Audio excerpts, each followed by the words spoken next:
Hello and welcome. Apologies for some technical difficulties. We are here, we are ready to go live, and we hope you are here with us. Welcome, welcome, welcome. Today we are having the Youth Activism Project present their research, and I cannot wait for you to see it. Hello, my name is Charlotte Huffman. I am the Community Programs Director at GRCB. GRCB is a nonprofit that empowers girls, women, and gender-expansive youth and adults to believe in themselves by building a supportive community that fosters self-expression, confidence, and collaboration through music, education, and performance. Today, we are going to hear from the YAP Youth Activism Project. They have been working all year since October on research that they are going to present to you today. Please feel free to chime in with questions, thoughts, feelings in the chat. We will be responding to them all after the research is presented. Without further ado, I am so excited to present this year's 2023's Youth Activism Project research.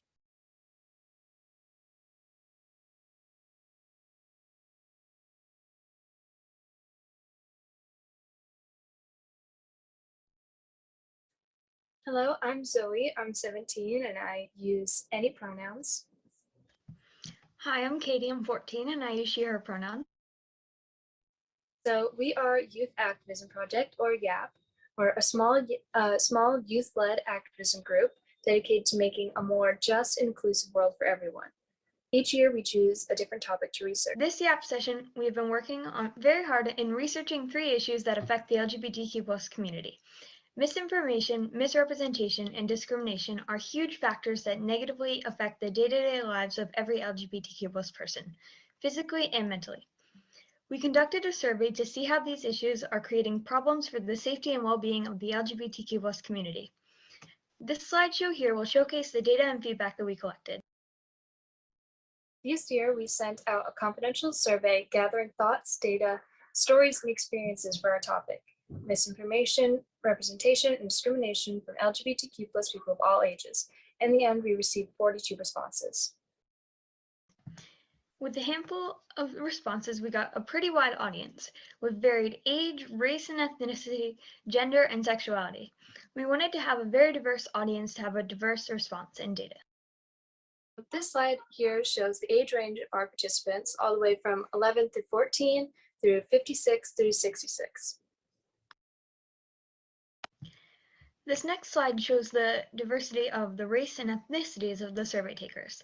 The majority of people who took our survey identify as white, and then Black, and multiracial, and Latino, Latina, and Latinx.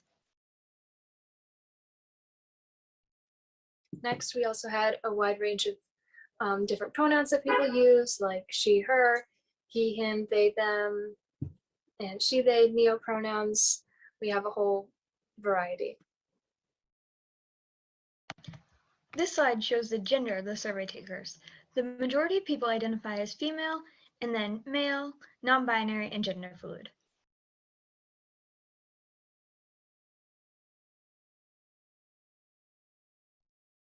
Our last basic information question we asked was, do you identify as a member of the LGBTQ+ community? And 85% of our participants said yes, while 9% said no, and 4% said not sure.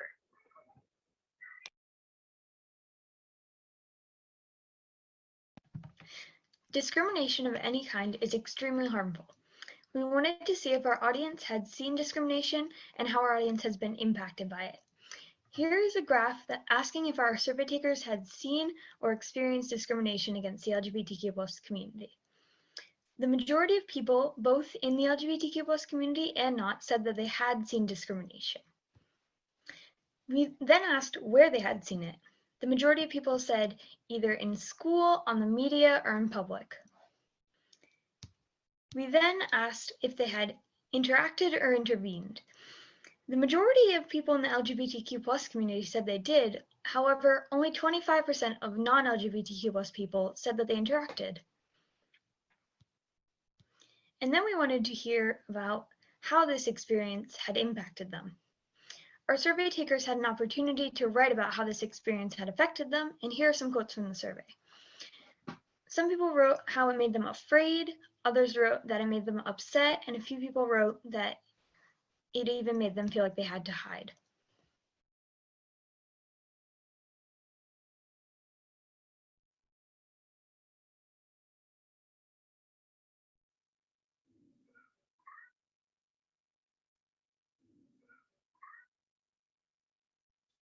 So our next part of our research was misinformation.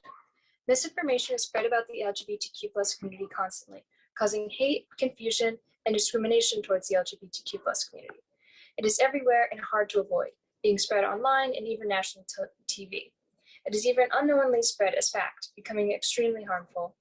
We asked our community in our survey if they have ever seen or heard misinformation being spread about the LGBTQ plus community. 85% of them said yes, and 14.3% said they were unsure. We then asked about some of their experiences with misinformation, and we have a few up here on the screen. You can read them if they'd like. There is some really harmful ones about LGBTQ plus people being a danger and a harm to people when they really are not.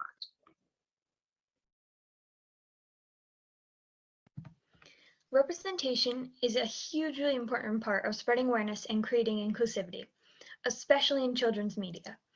Having characters of different backgrounds, races, sexualities, and genders educates and includes everyone. However, representation can also be bad. Misrepresentation is a prominent part of a lot of media. Misrepresentation can normalize stereotypes and misinformation about the LGBTQ plus community.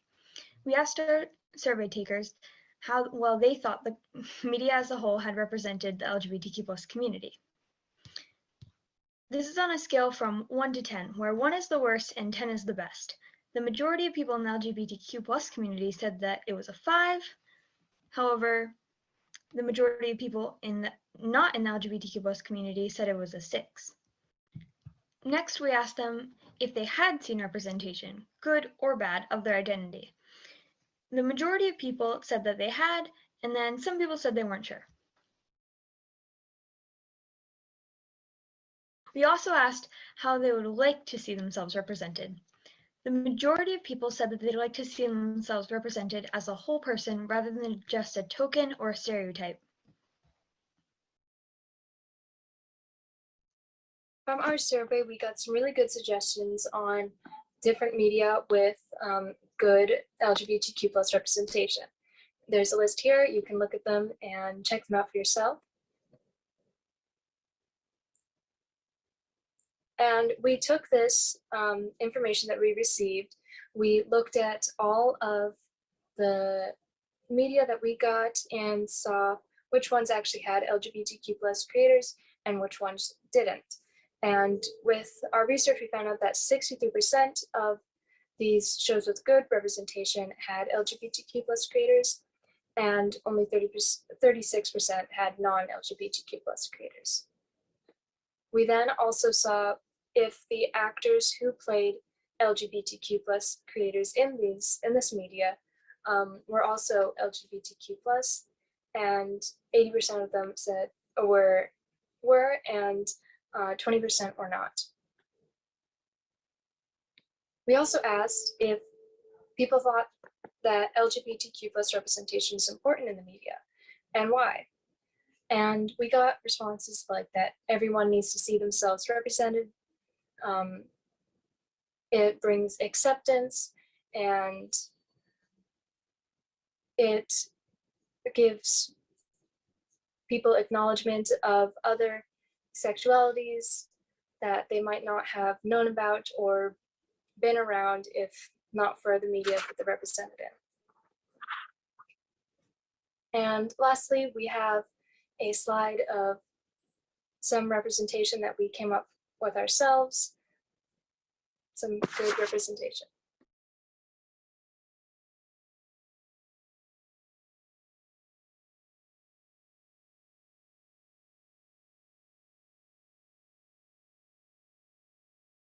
As youth activists advocating for the safety and well-being of all LGBTQ plus people, we hope that you took away something from our research. We hope that with the data we collected, we can show allies and maybe people who don't know a lot about the LGBTQ plus community what negatively impacts their lives every single day. Misrepresentation incorrectly showcases the lives and identities of LGBTQ plus people, causing misinformation. Misinformation spreads harmful, biased, and untrue stereotypes, and discrimination shames, harms, and invalidates the identities of LGBTQ plus people. We hope that with our research, we can resolve these issues. Thank you so much for taking the time to hear our research, and we hope you learned something new.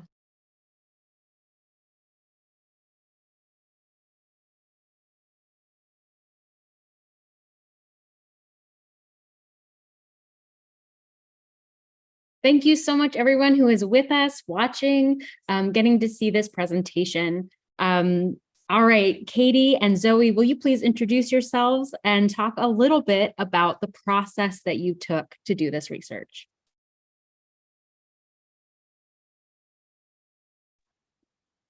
So I'm Zoe. Yeah, here, Katie, you can introduce yourself. Hi, I'm Katie.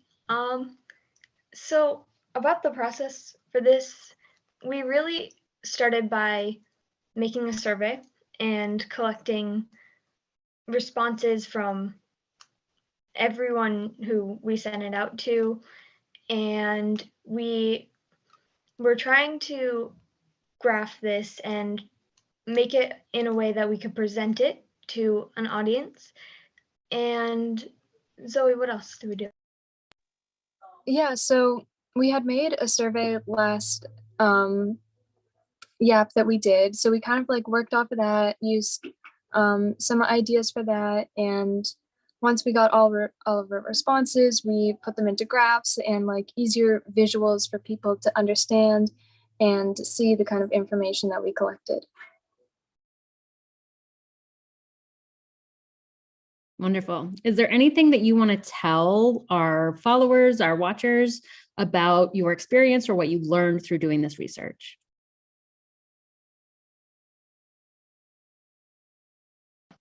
One thing I learned is how important representation is and how harmful misinformation is. Like I'd heard about that before, but I really liked hearing what people had to say about it and specific responses about how it impacted people rather than just hearing about the data, but hearing about experiences. Yeah, I really liked how we got some really specific experiences and situations people have been in, and they gave us some like really nicely detailed ones that gave us some really good information for our research. Was there anything in this project that really surprised you, either in the answers that you got or the conclusions that you drew from your research?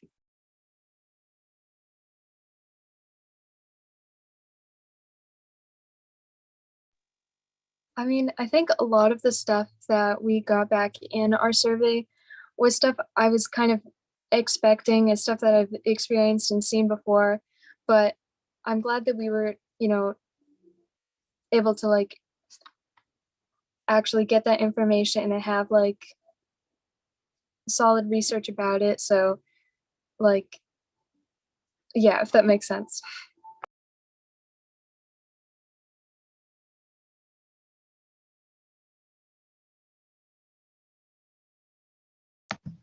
Yeah, I think the same thing for me. I had known about a lot of I'd expected a lot of the responses, but I think it was really important to be able to back that up with the data we collected, with the experiences we heard about, and I really liked having that experience. But I don't know if anything specifically. Oh, one thing that surprised me was when we asked people about what was the best representation they'd seen and what was not. Some people said some things were the best, and then we'd see that same movie or show or book in the section where someone said it was the worst representation. So it was really interesting to see different perspectives on that. Yeah. Amazing. I really appreciated a lot of your research that you did so much. And I wonder if you could talk a little bit more about the research you did on the positive content, like the positive representation, and who created that. What led to doing that research and what did you find? Yeah, so with all of the responses we got for good representation in the media, we wanted to see like who actually created this media. If like people who were actually in the LGBTQ plus community was the ones that were creating the good representation, which was like in our graph, it was the majority that people who are actually in the LGBTQ plus community were the ones creating the good representation.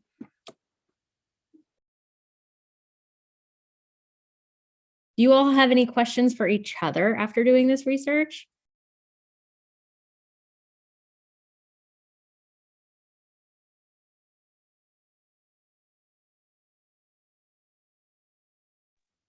I don't know. Katie, what do you think was the most interesting piece of information that we got?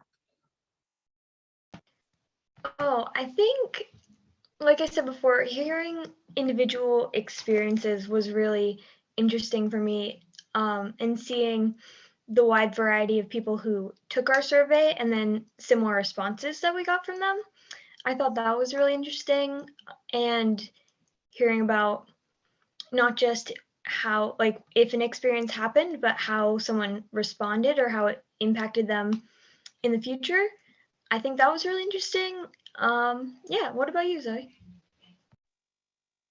Yeah, I thought it was interesting with like when we asked people if they like stepped in, if they saw someone getting discriminated against in the LGBTQ plus community, the people who are in the LGBTQ plus community, a lot of them did say that they didn't at the time, or that they like didn't have the chance to, is because I feel like they didn't want to like, you know, step in and then also be discriminated against as well. So it's kind of like a difficult thing, but yeah.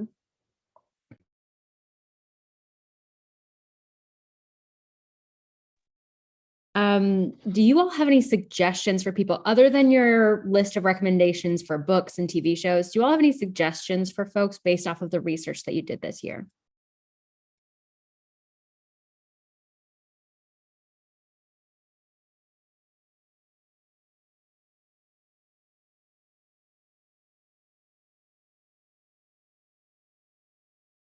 I want to clarify that could be like for teachers, for folks who work with LGBTQ folks, for LGBTQ folks. Like, do you have any suggestions that like of things that you learned that you think would be useful for people to know?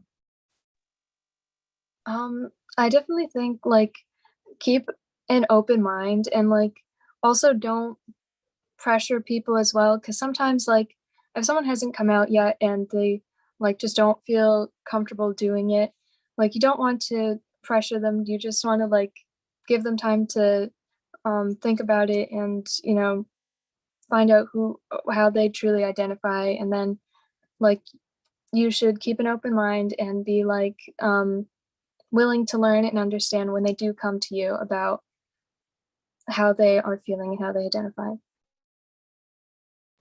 Yeah, one thing I think is important for teachers or educators is about thinking about their material and who is included in what they're teaching. Like thinking about books that you're teaching and who are the characters, how are they portrayed, and who wrote it. And I think it's really important to think about that when you're teaching, so that everyone has a chance to see themselves represented and everyone has a chance to see other people represented. Because I know I've read a lot of books that are about just straight white boys and their dogs rather than a wide variety of different experiences or experiences of people similar. So I think that's really interesting and important to think about. Such excellent wisdom coming from the two of you. All right. We don't have any questions in the chat. So is there anything else you'd like to say to the folks who are following along your research journey?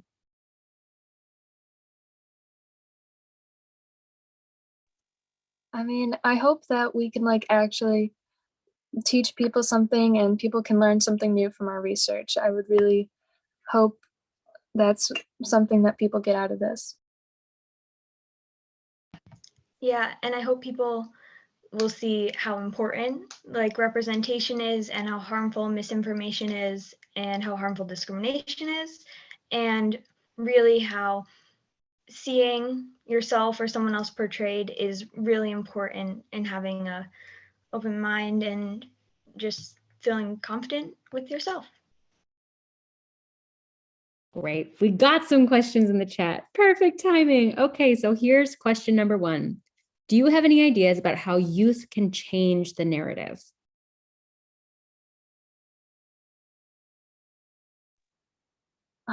I really think that youth kind of need to start educating people. It can be really difficult. There's so many people that just don't want to learn and don't want to understand, and they're not going to even give you a chance. But like the people that do, or even just a little bit, it's really important to just start teaching people, start spreading like um, information and how to accept and support and understand the LGBTQ plus community.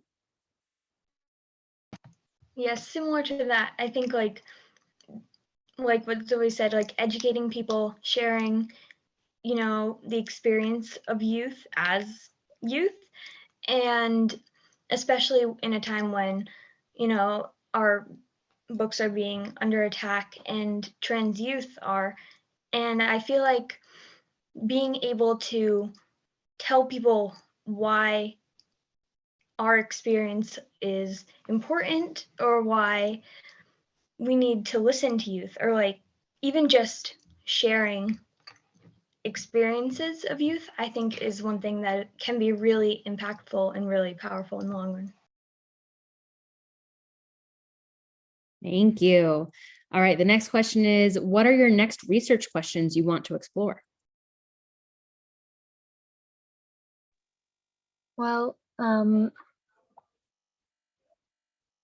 I don't know if it means like as a whole new research topic, but for this research that we are doing, I'm really excited about our panel and the people that we are going to be talking to. We'll be able to learn so much from them, and we'll be able to ask them so many interesting questions.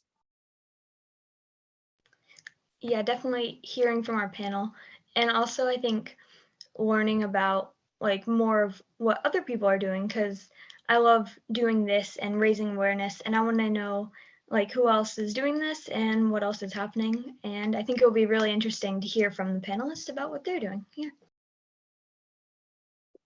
One more question. Has this project changed you in any way?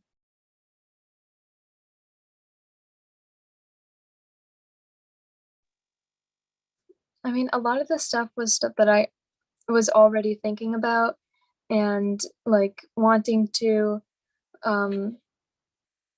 research and learn about, but actually being able to do it and being able to do it with a group that we can spread the information easier and educate people has like been really amazing.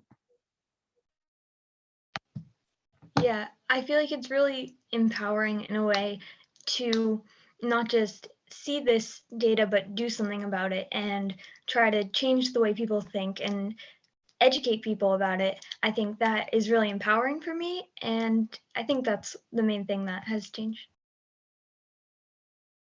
Wonderful. Thank you both so much. I'm so glad that people got to hear about your research, and I also can't wait for the panel. Just so everyone knows, our panel is going to be on May 29th. Double checking that date. Yeah, 27th. May 27th at 1 p.m. here on YouTube Live.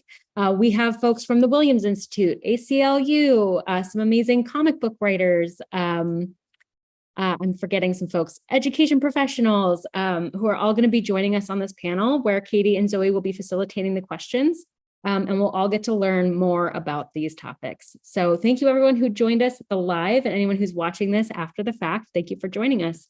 Katie and Zoe, excellent job, and take us out however you would like. Thank you so much to everyone who joined. I hope you're able to learn something new from our research, and I hope you can come see our panel. Yeah, thank you all so much. We hope to see you there.